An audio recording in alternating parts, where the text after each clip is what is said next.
Beneath the floorboards of an abandoned church in the dense forests of upstate New York, 143 unmarked graves were discovered in 1862. The local authorities documented signs of systematic torture on each skeleton, fractured limbs that had healed before death, evidence of repeated near-drowning, and strange markings carved into their bones. For over 160 years, federal records concerning the Church of the Pure Spirit remained sealed, accessible only to those with special clearance. I've obtained documents, never before revealed to the public, that detail how three brothers, known as Elder Ezra, Deacon Silas, and Prophet Caleb Ravencroft, convinced hundreds of devoted followers that suffering was the only path to salvation. These papers reveal how their dark rituals of purification led to what may be the most disturbing religious cult in American history. The small settlement of Ravenwood in upstate New York was, in most ways, unremarkable during the early 19th century. It consisted of perhaps 300 souls who made their living through farming, timber, and trade with neighboring communities, nestled between rolling hills and dense forests approximately 40 miles north of Albany. The town had been founded in 1803 by settlers moving north from the Hudson Valley, seeking fertile land and new opportunities. Like much of upstate New York during this period, Ravenwood found itself at the epicenter of what historians would later call the Second Great Awakening, a period of intense religious revival that swept across America in the early 1800s. The region became known as the Burned-Over District due to the fervor of religious movements that seemed to ignite and spread like wildfire across its communities. It was a time when new denominations were born, old faiths were questioned, and charismatic preachers could draw crowds numbering in the thousands to outdoor revival meetings. Into this spiritual tumult arrived the Ravencroft brothers in the summer of 1825. Elder Ezra, the eldest at 42, had the commanding presence of a man accustomed to being obeyed. His deep-set eyes, nearly black in certain light, seemed to peer into one's very soul when he spoke of divine matters. Deacon Silas, 39, was more scholarly in appearance, with wire-rimmed spectacles and slender fingers perpetually stained with ink from his continuous writing of religious texts. Prophet Caleb, the youngest at 35, possessed an unsettling quality that many found both attractive and disturbing. He spoke in whispers that somehow carried across crowded rooms, and his pale blue eyes would often roll back during what he claimed were divine visions. The brothers arrived with substantial means, purchasing a large tract of land on the outskirts of town, where they immediately began construction of what they called the Church of the Pure Spirit. Unlike the simple white-clapboard meeting houses common throughout New England and New York, their church was built of dark stone quarried from the nearby hills.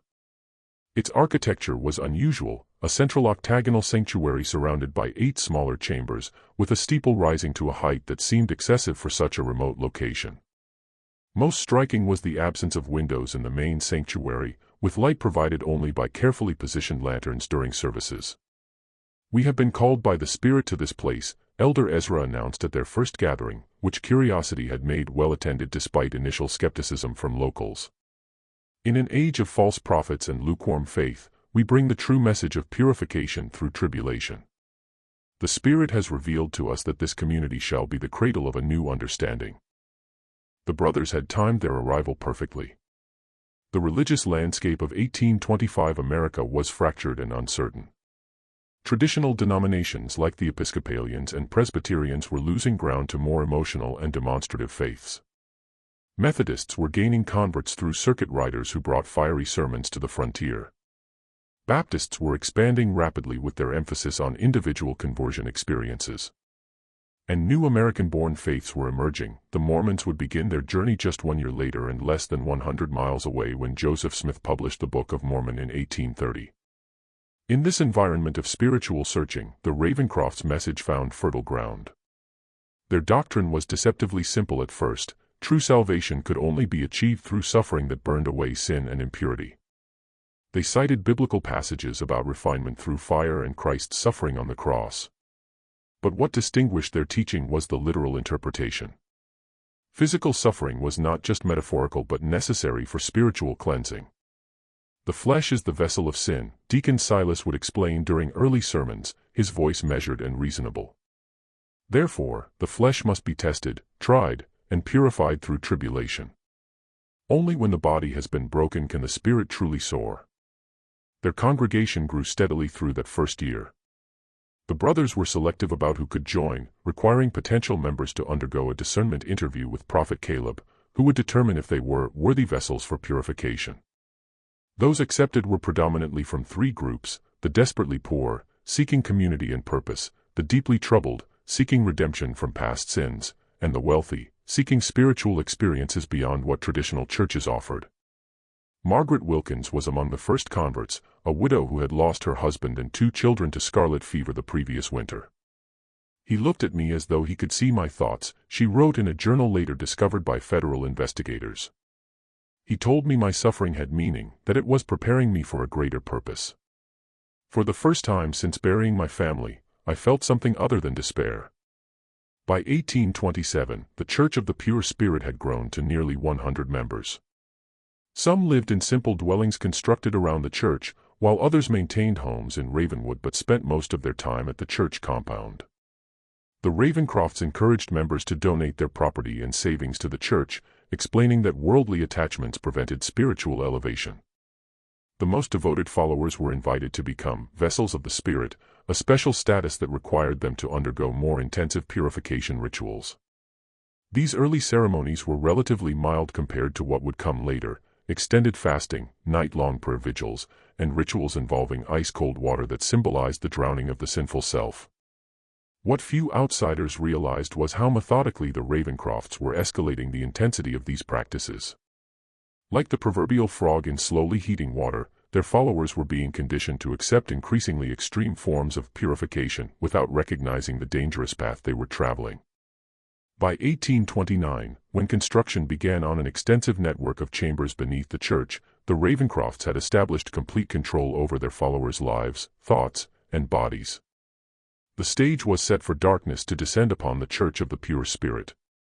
As Prophet Caleb reportedly told his brothers in a private meeting documented years later, "The sheep have been gathered. Now begins the true work of the shepherd."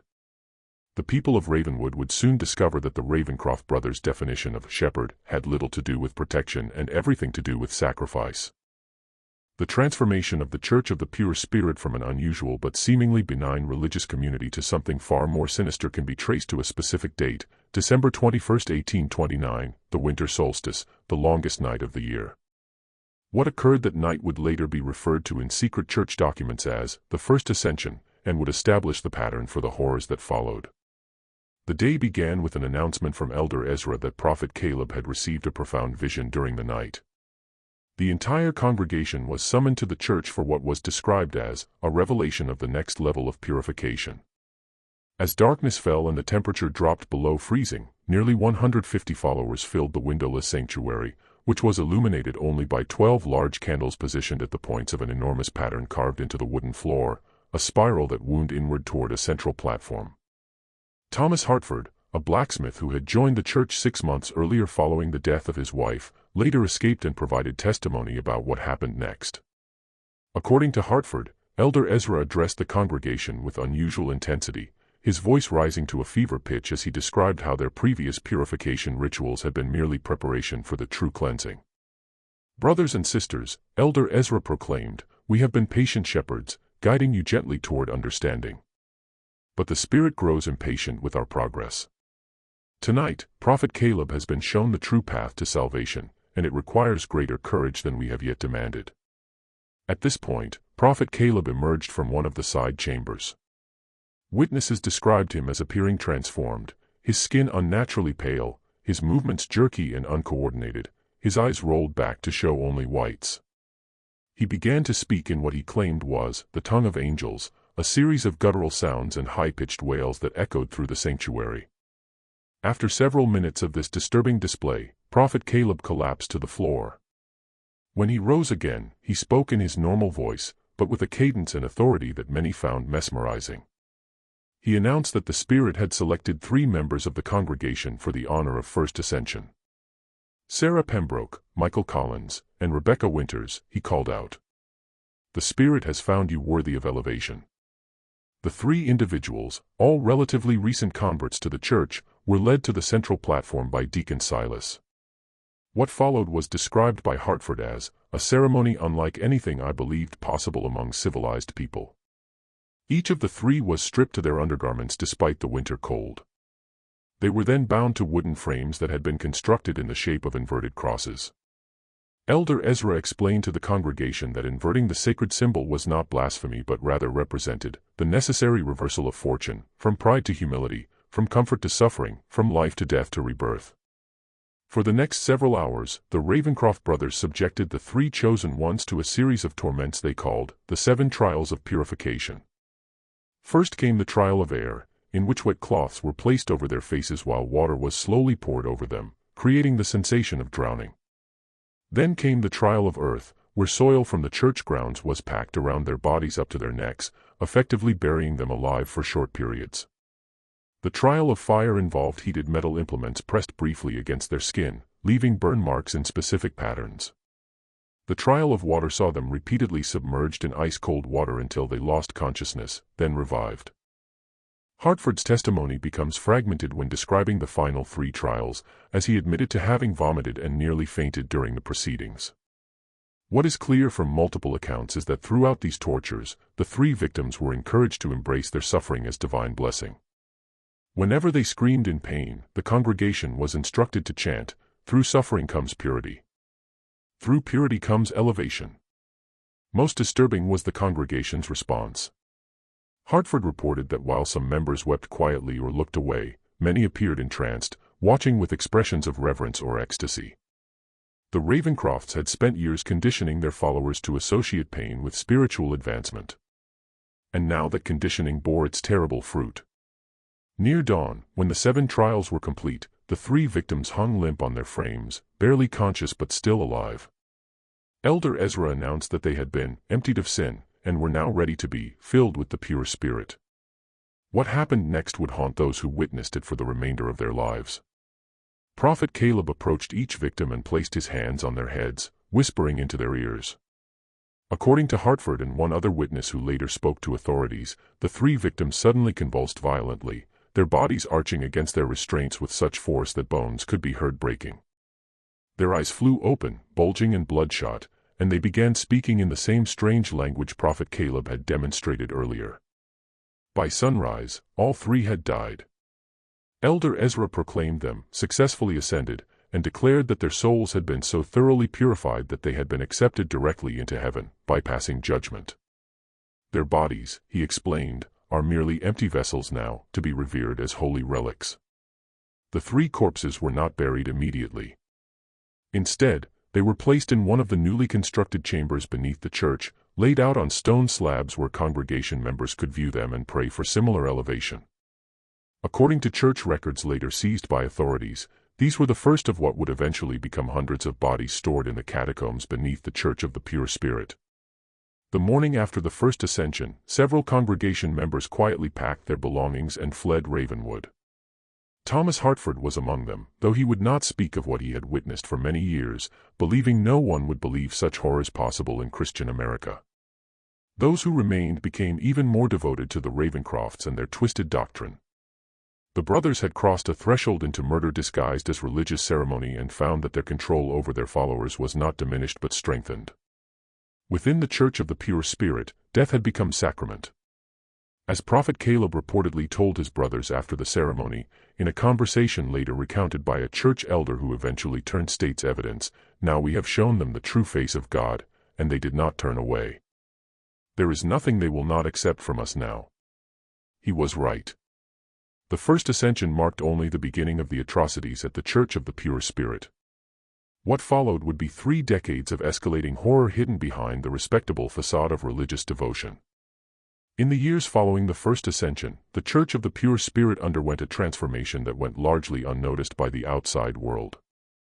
From 1830 to 1845, the Ravencroft brothers refined their methods and expanded their influence, developing both their theological justifications and their practical techniques for what they termed elevations, but what were in reality ritualized killings.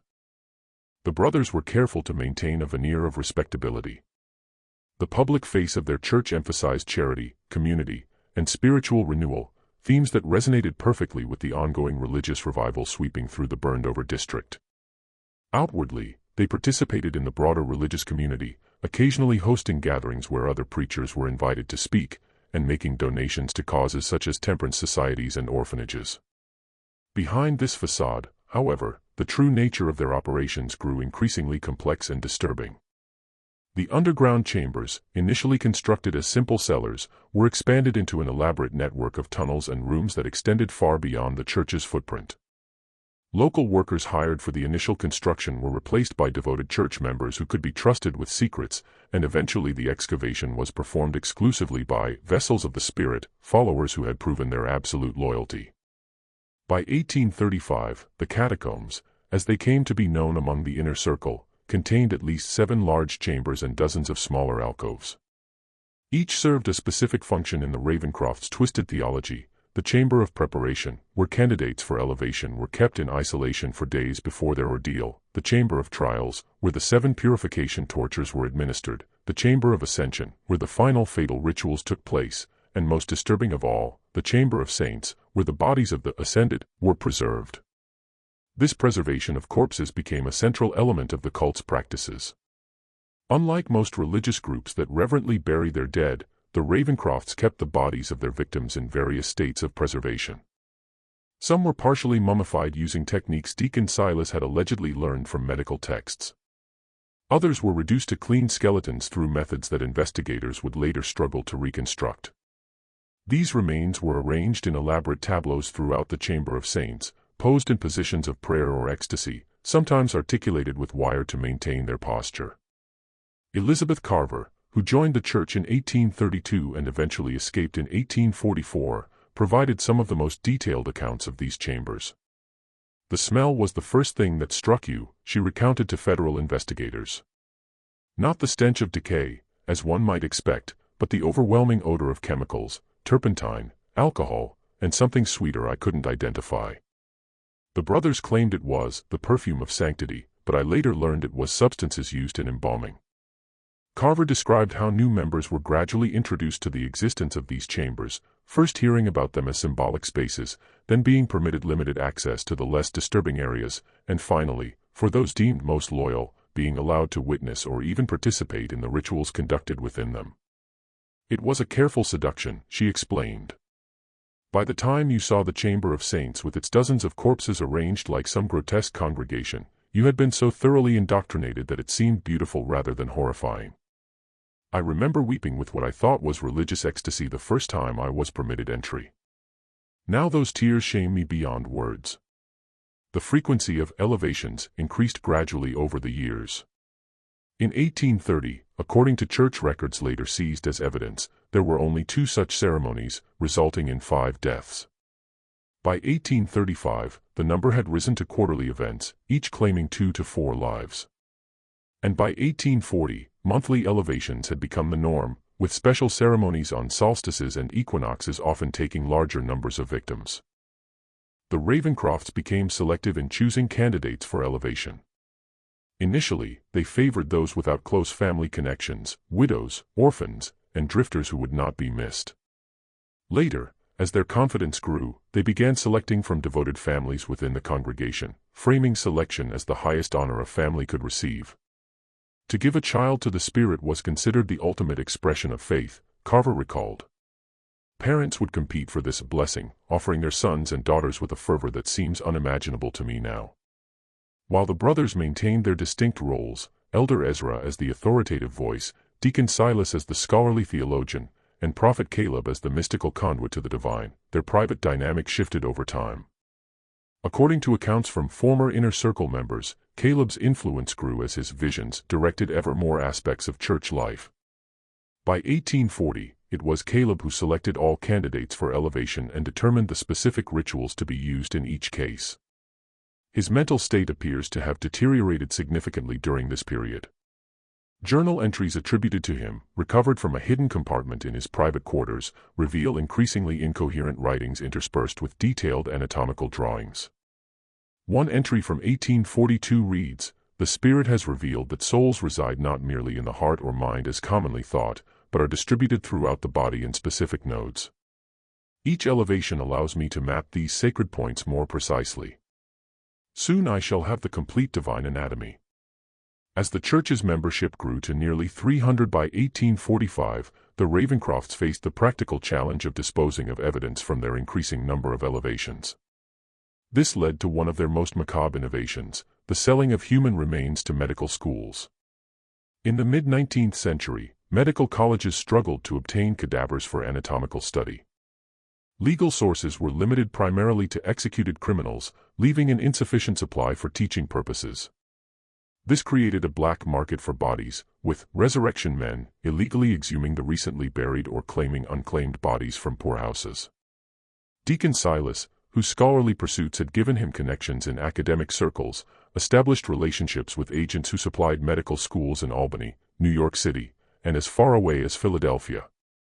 Church records indicate that between 1840 and 1845, at least 67 vessels were donated to the advancement of medical science, a euphemism for the sale of murder victims' bodies.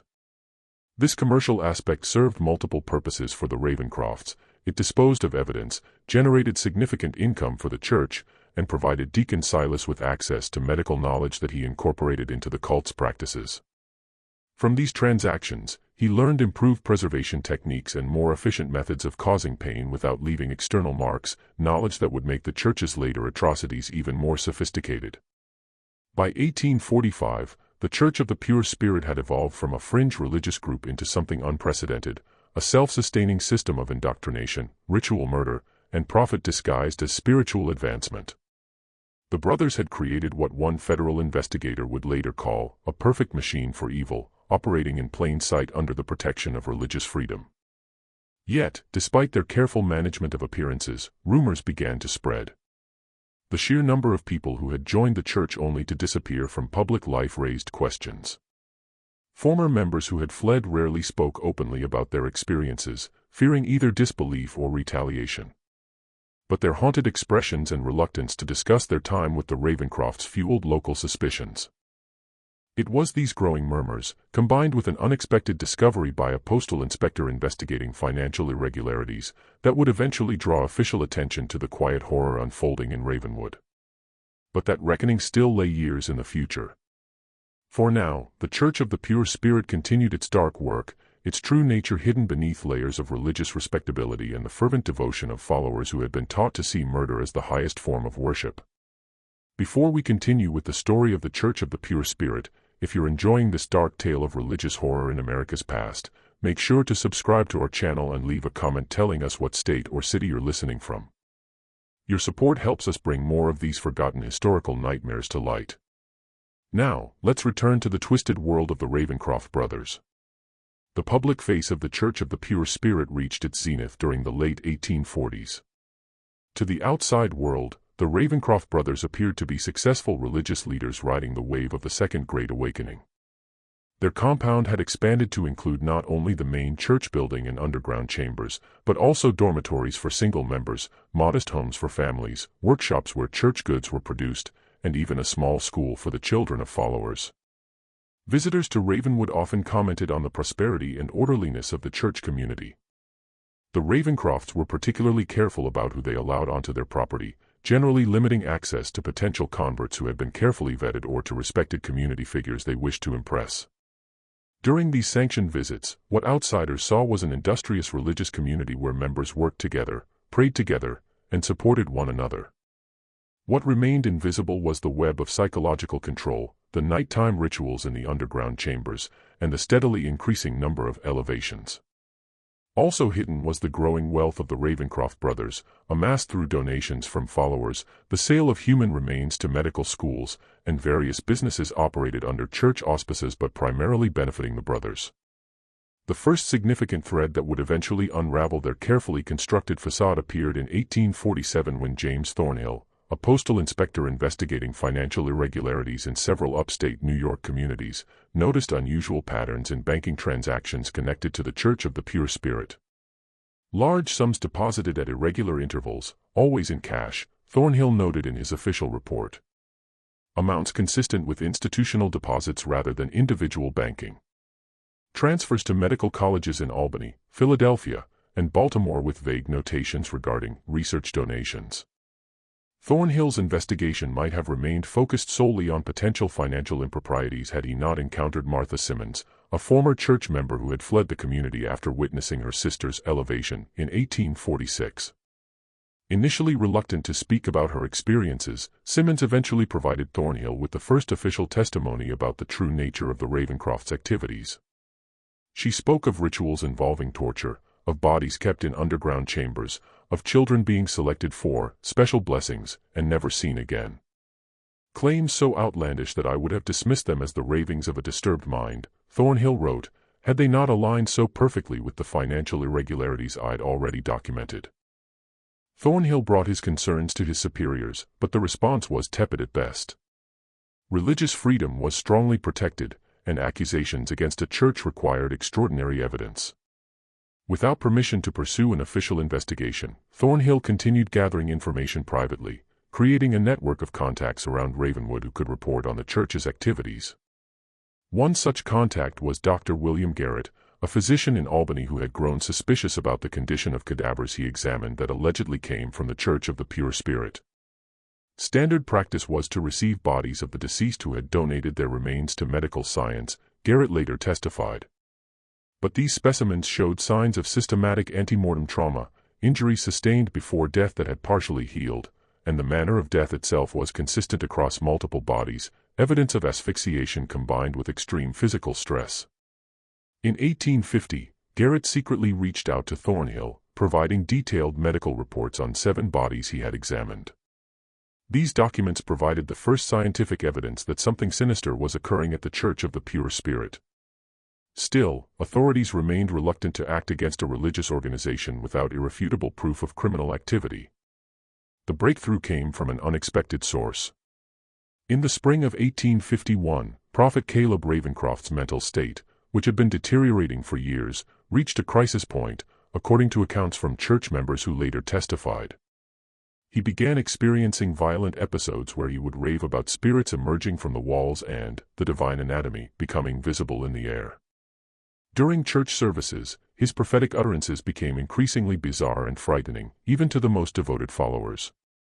Elder Ezra and Deacon Silas attempted to manage the situation by limiting Prophet Caleb's public appearances, explaining his absences as periods of intense communion with the Spirit.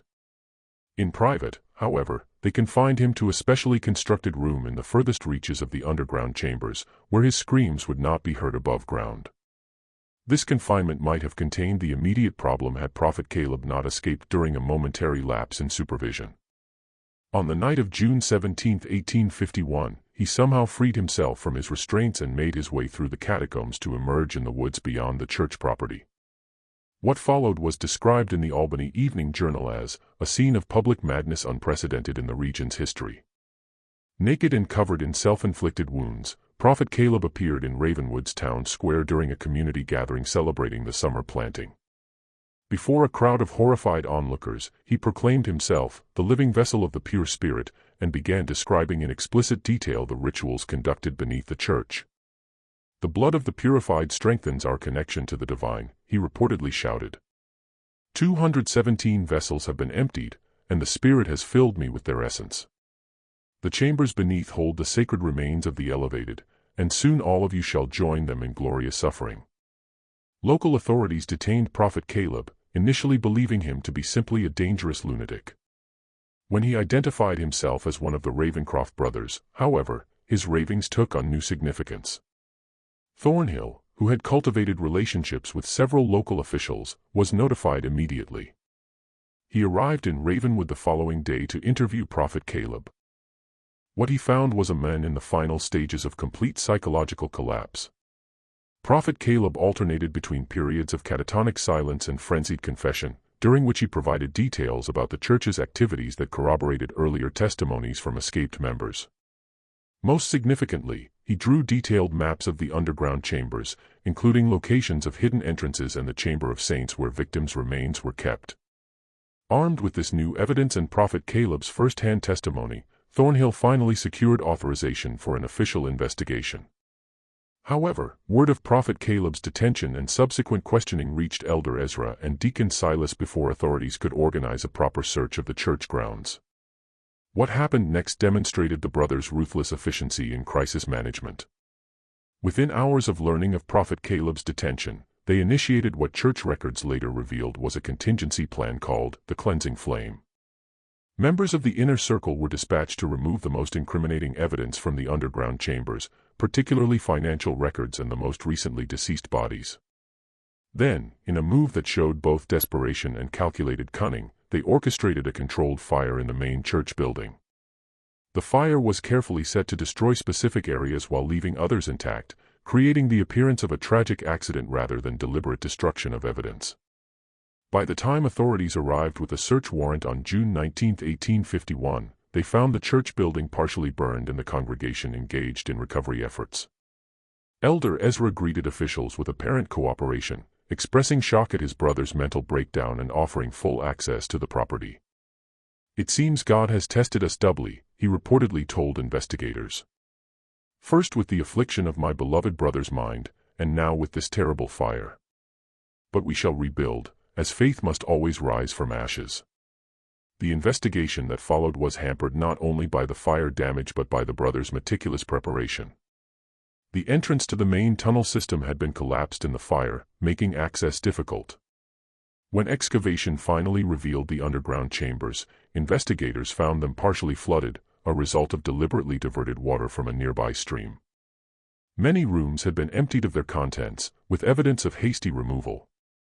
Nevertheless, enough remained to confirm the most disturbing aspects of Prophet Caleb's confession. In chambers that had escaped both fire and flooding, investigators discovered specialized restraints, tools modified for torture, and chemical compounds used in embalming. Most damning was the chamber of saints where, despite efforts to remove evidence, dozens of human remains were found in various states of preservation. "The scene defies adequate description," wrote federal investigator Daniel Blackwood in his official report. "Skeletal remains arranged in poses of supplication, partially preserved corpses seated as though participating in some macabre congregation, and most disturbing, small chambers containing the remains of children, positioned as though at play but bearing clear evidence of violent deaths." The discovery shocked even hardened investigators. Newspaper accounts, though heavily censored due to Victorian sensibilities, conveyed enough details to create widespread horror. The Albany Evening Journal's headline on June 25, 1851, read simply, "House of Worship Revealed as Charnel House, Brothers Accused of Unspeakable Acts in the Name of Religion." As authorities worked to identify the remains and determine the full extent of the Ravencroft's crimes, Elder Ezra and Deacon Silas maintained their innocence. They claimed that Prophet Caleb had conducted his activities in secret without their knowledge or approval, and expressed shock and dismay at the discoveries. Given their careful compartmentalization of church operations, this defense might have carried some weight had it not been for one final damning piece of evidence. In a hidden compartment beneath Deacon Silas's personal quarters, investigators discovered a leather-bound ledger documenting every elevation from 1829 to 1851. The book, written in Deacon Silas's distinctive handwriting, contained names, dates, descriptions of methods used, and notations regarding the disposition of remains, including those sold to medical institutions. Most incriminating were entries specifically attributing direction and participation to all three brothers, with special mention of Elder Ezra's role in selecting candidates for elevation. This ledger, combined with testimony from former members and Prophet Caleb's confession, provided overwhelming evidence of the brothers' guilt. On July 3, 1851, Elder Ezra and Deacon Silas Ravencroft were arrested on multiple charges of murder, fraud, and desecration of human remains. The case against the Ravencroft brothers would become one of the most sensational trials of the mid-19th century.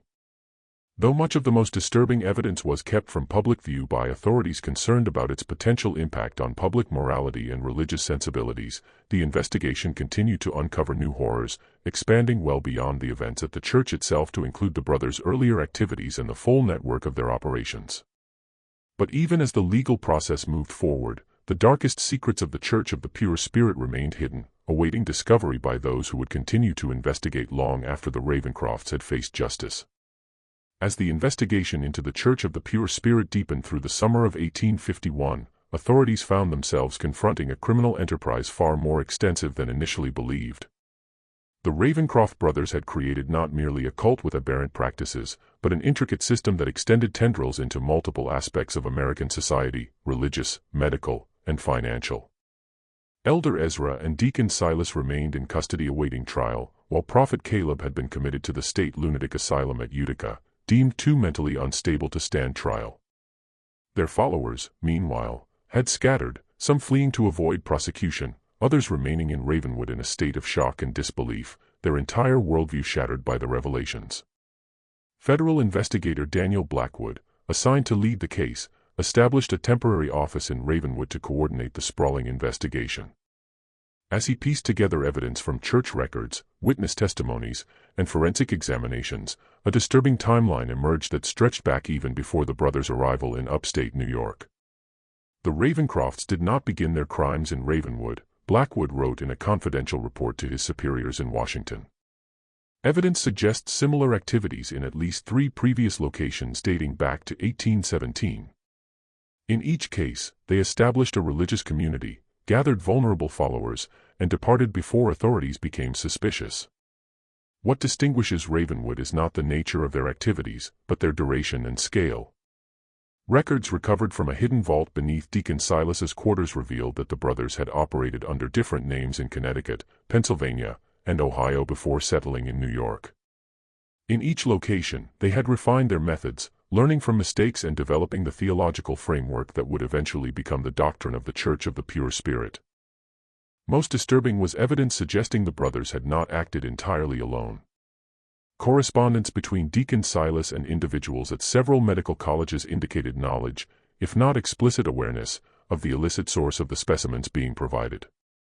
One letter from a prominent Philadelphia anatomist, dated 1844, praised the exceptional quality and unique preparation of bodies received from the church, noting that the subjects show evidence of systematic anatomical study prior to death, as though the bodies were prepared for our work while still living. This revelation opened a new and horrifying dimension to the case.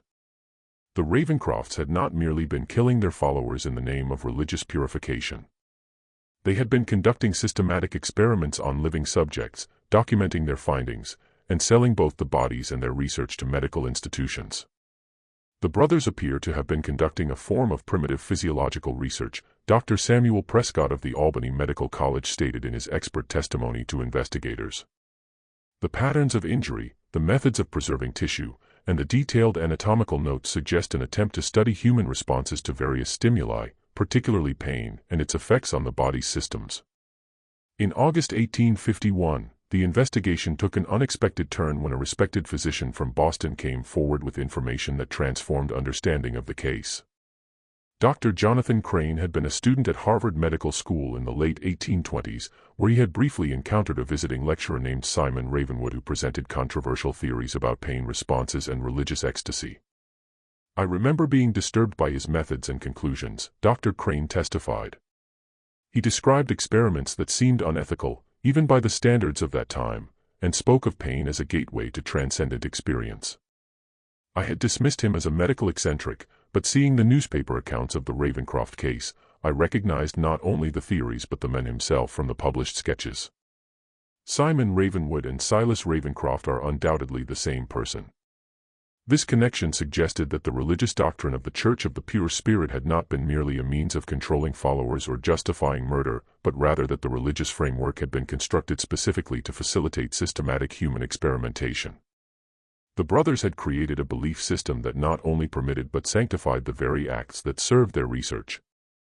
As investigators followed this new line of inquiry, they discovered a hidden room beneath Deacon Silas's quarters that contained hundreds of notebooks filled with detailed anatomical drawings, experimental protocols, and observations. The journals documented a grotesque research program spanning decades, with entries becoming increasingly scientific and less religious in their language as time progressed. Subject 157 maintained consciousness for 47 minutes after removal of, redacted, read one particularly disturbing entry from 1848. Heart continued functioning for 12 minutes beyond loss of consciousness. Vocalization patterns consistent with previous trials. Blood loss measured at approximately 1.7 liters. Results support hypothesis regarding sustainability of vital functions under extreme conditions. When this evidence was presented to Elder Ezra during interrogation, his facade of religious devotion finally cracked. According to transcripts of the interview, he laughed for nearly a minute before speaking. "You understand nothing," he reportedly told Blackwood. "The Spirit has many names. Some call it God, others science. We merely sought knowledge that others were too weak to pursue. The elevation of our followers was genuine. They contributed to understanding that will benefit mankind for generations. Their suffering had purpose. Their deaths had meaning. The discovery of the brothers' true motive sent shockwaves through the medical establishment. Several prominent physicians and medical schools that had received specimens or research from the Ravencrofts found themselves under scrutiny, forcing a broader conversation about ethical standards in medical research and education. Meanwhile, as autumn approached, investigators continued the grim work of excavating the church grounds. Initial estimates of victims had been based on Prophet Caleb's claim of 217 vessels, but as the dig progressed, it became clear that the actual number was significantly higher. We have identified remains of at least 276 individuals thus far, Blackwood reported in September. Based on soil analysis and structural expansion of the underground chambers, we believe additional remains may be found beneath the adjacent property. The brothers appear to have been tunneling outward as their operation expanded. The investigation was further complicated by the discovery of correspondence suggesting that not all of the victims had been willing members of the church. Letters between Elder Ezra and various associates in nearby towns indicated a system for identifying and acquiring suitable subjects, predominantly travelers, immigrants, and others who would not be immediately missed. The red-haired Irishman who passed through last Thursday would make an excellent vessel, read one such letter from a church member in a neighboring community. No family, seeking work, strong constitution. I have directed him to Ravenwood with promise of employment at the mill. Expect his arrival by Saturday next. This evidence transformed understanding of the case from one of religious extremism preying on willing followers to something closer to organized abduction and murder for both profit and pseudoscientific research. The implications were disturbing not only for the scale of the brothers' crimes, but for the suggestion of a wider network of complicity.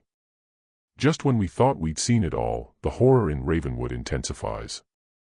If this story is giving you chills, share this video with a friend who loves dark mysteries. Hit that like button to support our content.